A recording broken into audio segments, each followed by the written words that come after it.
Suami mantan istri Sule, Teddy Pardiana, kini hidup sulit.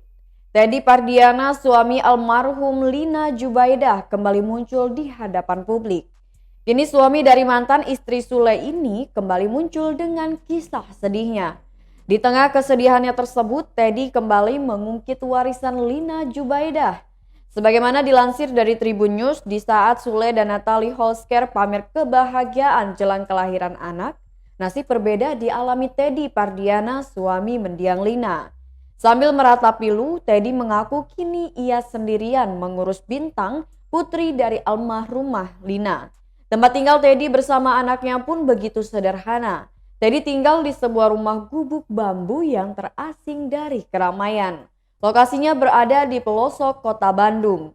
Tak hanya itu, rumah Teddy pun dikelilingi oleh ilalang dan tumbuhan liar. Rumah Teddy ini tentu sangat jauh berbeda dengan istana Sule yang berdiri megah di Tambun, Bekasi.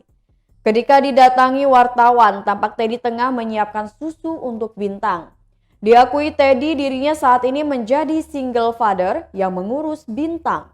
Sendirian mengurus Bintang, Teddy mengaku ia kehilangan berat badan cukup banyak.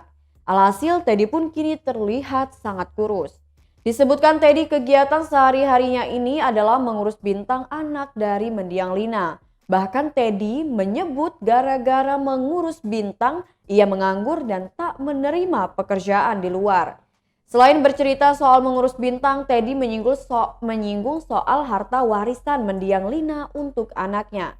Teddy mengaku hingga 2 tahun lebih ini Bintang belum menerima sepersen pun harta warisan Lina. Alhasil Teddy pun kini harus hidup pas-pasan bersama Bintang.